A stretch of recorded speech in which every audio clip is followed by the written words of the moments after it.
Il est digne d'honneur, notre roi, il rend toutes choses possibles. Un Dieu merveilleux, qui se sert de nos insuffisances et de nos imperfections humaines. Bonjour à tous, je suis Jean-Claude Dombard, écrivain. J'ai le plaisir de vous présenter mon premier ouvrage qui vient de paraître aux éditions Les Impliqués. Insuffisances et de nos imperfections humaines, pour nous accorder la grâce de fleurir dans sa gloire et dans sa majesté. Nos vies. Pourquoi naufrager de la dictature?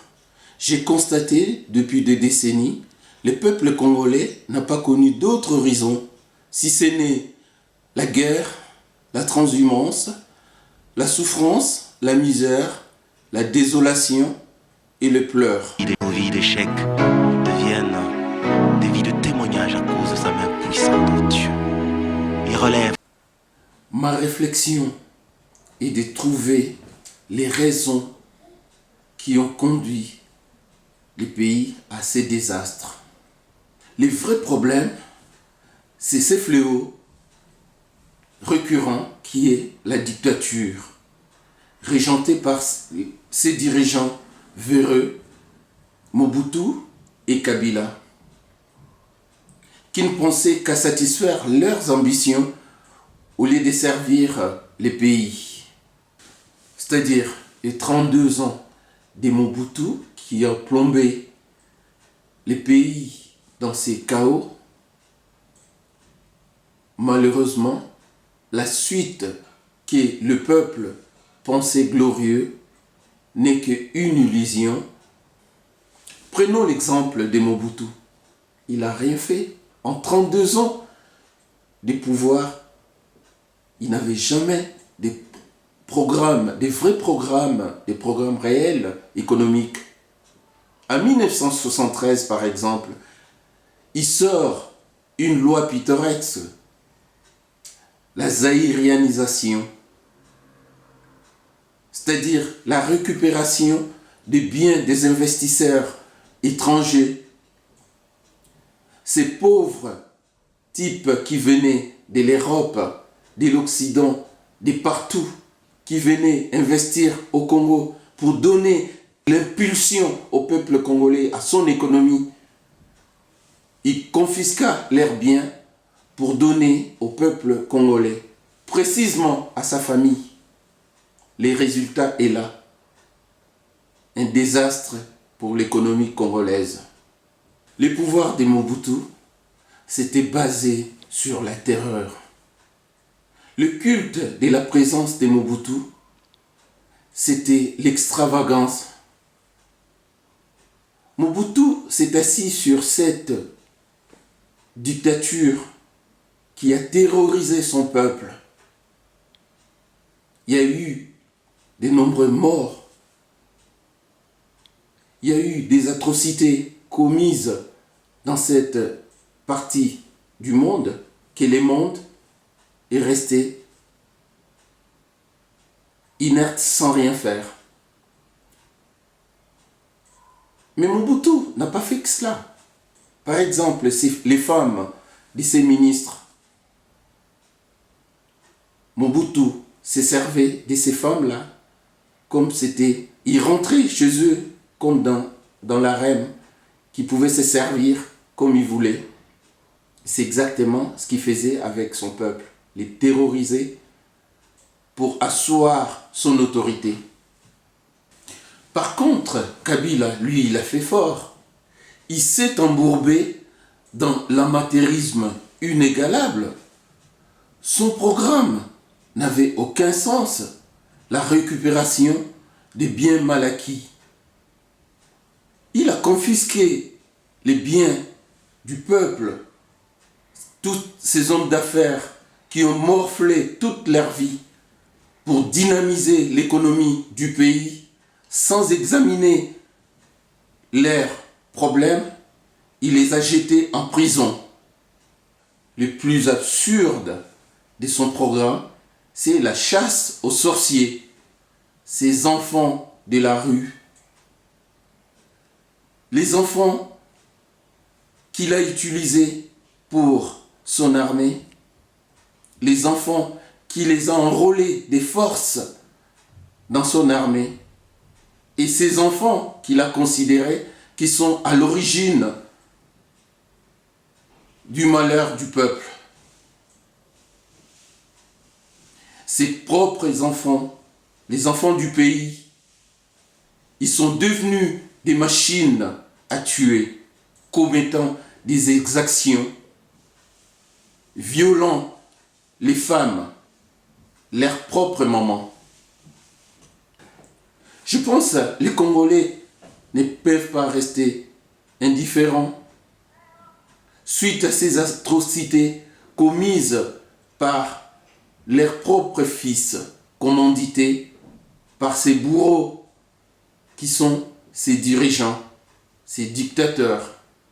Mais prenons la comparaison de ces deux programmes, Mobutu et Kabila.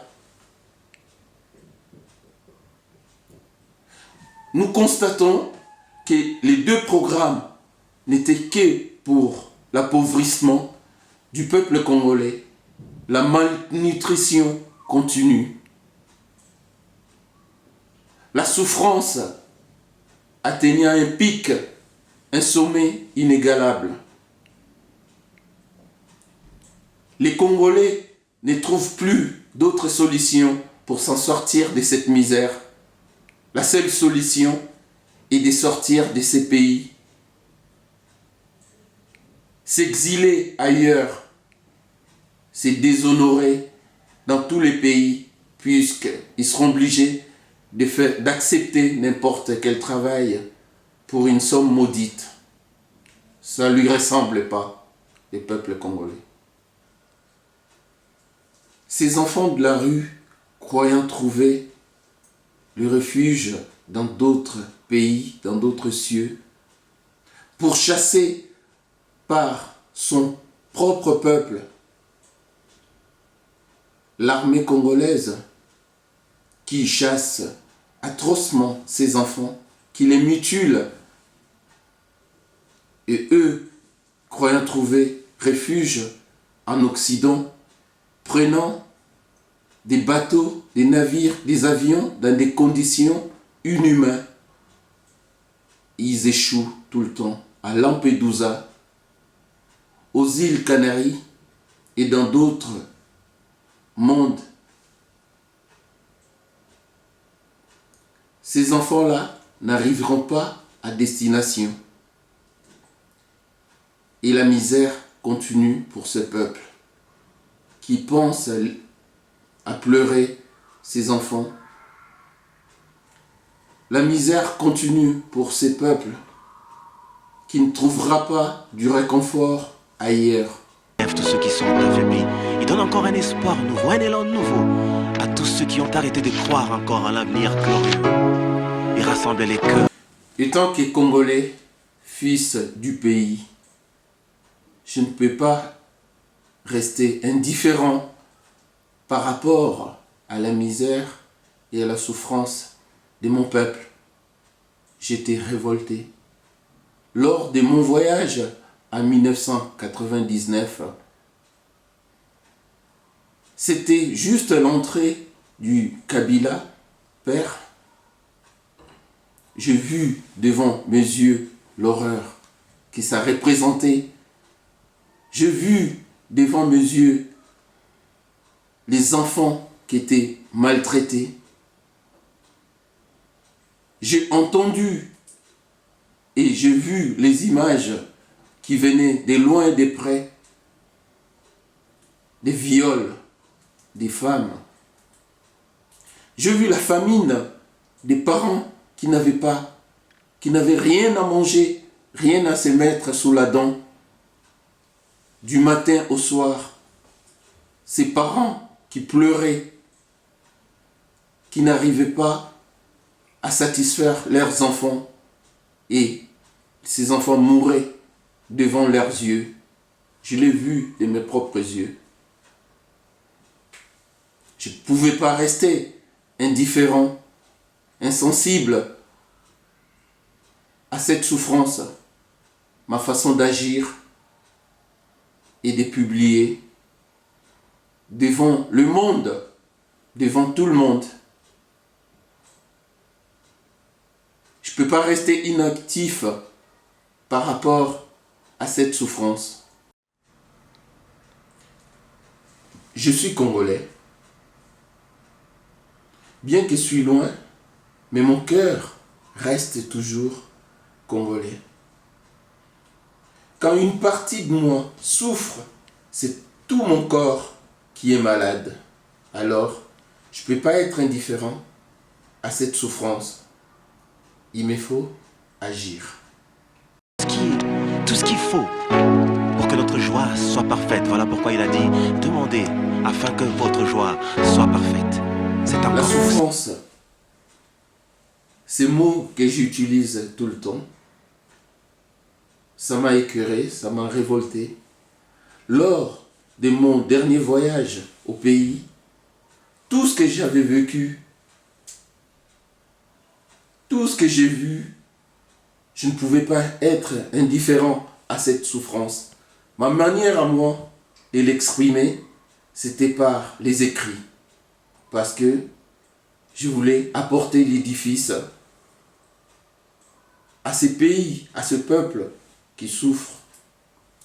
Il y en a qui les font à différentes manières. Il y a des marches qui sont organisées. Il y a d'autres actions associatives qui sont organisées à travers les mondes. Moi, étant que fils du pays, ma manière à moi de m'exprimer, c'est par les écrits.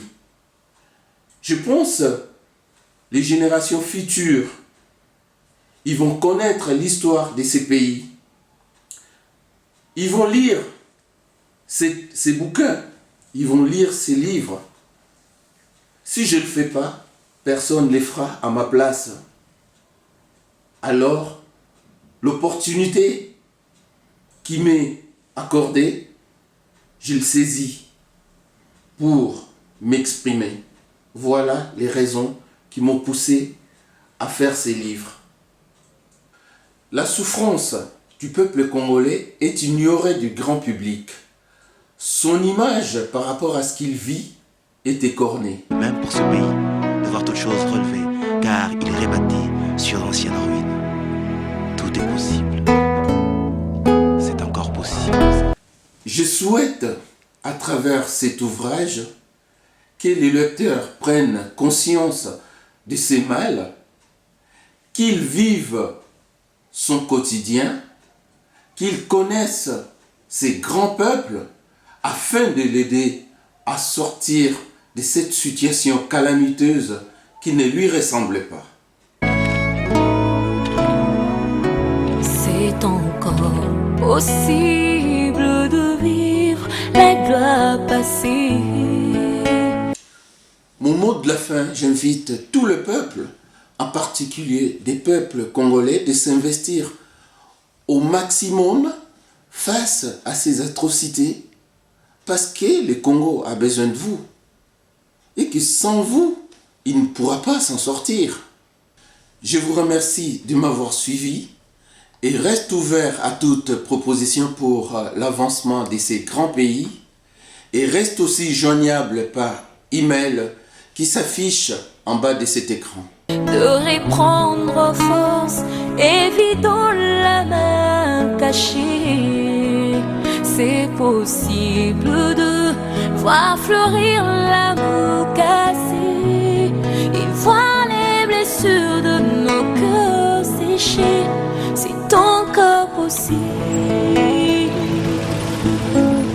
C'est possible de retrouver la joie brisée, d'oublier la honte, les souffrances des droits lésés, vivre le plaisir d'un bonheur tant recherché et jouir des merveilles longtemps rêvées.